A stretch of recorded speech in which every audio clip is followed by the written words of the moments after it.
I got involved in Finding Home. He was talking about shooting a Lost in the Woods feature, and he's like, I think this will be a great idea because we can just, you know, run and gun and go do it in the woods, one location, really fast.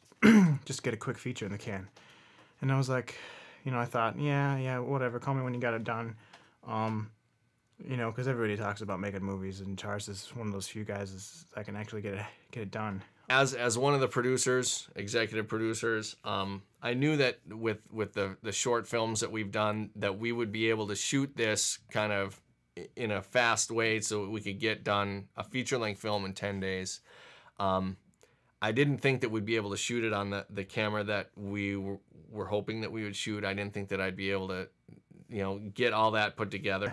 Chars finished the script, I think like maybe a year after he originally mentioned the story, and then within the next 8 months we were shooting it. So when me and Chars originally talked about shooting Finding Home, we knew that the production value we hoped to achieve was probably out of our budget. And then, you know, Stein managed to come on board and make it happen for us, so we were able to get some exciting new tools, like the Red camera. We were shooting 4K out there in the woods. I had an AC, Ryan Thompson, and I had a gaffer, Guy Harrelson, and that was pretty much the extent of our camera lighting crew, me, Guy, and Ryan.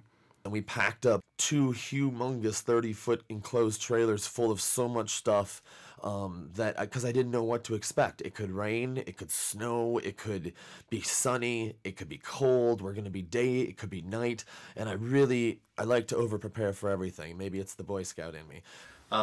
We brought up like 3 trailers, ATVs, propane tanks, generators, food for 10 days, all the things that we could possibly need in any given situation, and situations where we hadn't even thought of, and we would have things that we could deal with. When everybody actually got the trucks and the trailers and the gear and the RVs and the personnel, and we were shooting along the way, on the way up to this location that's 4 or 5 hours away, once everything got there, I relaxed a little bit. That was my biggest concern, that a truck doesn't break down, we don't burn out a trailer, we don't blow something up just on the way there.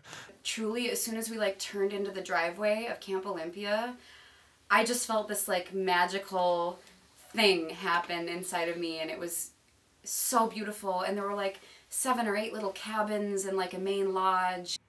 You know, no cell service, no computer service out there.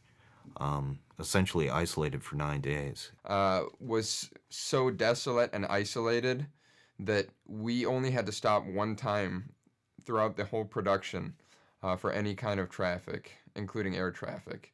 You were out of touch with everyone, and so it really helped bring this film, the crew and the cast, together in a special way that is very rare. The fact that no matter what needed to get done, wherever we needed to go, everyone was willing to do whatever it took, whether it was inside their job parameters or outside their job parameters. Like when you're not sleeping, you're working, and you don't sleep very much. And these guys came in and were like available to us constantly. Like things were getting done, scenes were being set up, and we wouldn't even know about it, and they'd be working their tails off. When we were working that hard in the woods, things just kind of happen without you thinking too hard about it. And I'm glad people were able to keep up and stay on board with what was going on in my head. I know I'm not always the best communicator, but wow, I can't believe we made that happen. There were times when we didn't think we could finish it, and here we are. And as many shots as we had in this film, it never felt like they were a wasted shot. They never felt like they were for nothing. It felt like every shot that we were doing was for a reason, and every take that we did was for a reason. When we were shooting, people got better. People got better at their jobs. They were on point. They bonded and created an atmosphere that was able to make the art that we did better. Probably 95% of this movie or more was outside, and the only days that it rained was either when we weren't shooting or when it worked within the story itself. We really were blessed again and again. It's amazing to be around a group of people that can stand each other for 10 days, let alone make a project that is so intense and could potentially be so stressful. And it felt like we were camping with old friends. I don't think I've quite made a movie of this quality. And I certainly didn't think we could do it with as little resources as we had. And again, there's a credit to Stein and Chars for putting together quite the team. We pulled together like a small family and really did some fantastic stuff. When you think about this film only being shot in 9 days.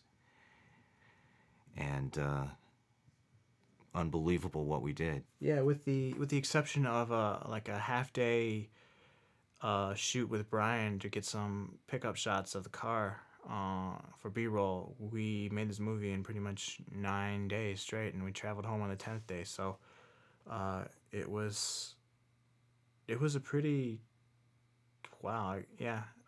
9 days is quite the 9 days is quite the achievement. I don't know if I'd attempt to make a movie in 9 days again. I think perhaps this film should generate some more some attention to us as filmmakers and get us a bigger budget next time so we can do it right and more comfortably. And yeah, I'm looking forward to that day. It was fun for me to sit back and watch everyone get along and work so hard and create stories for the film, behind the film, and about the film.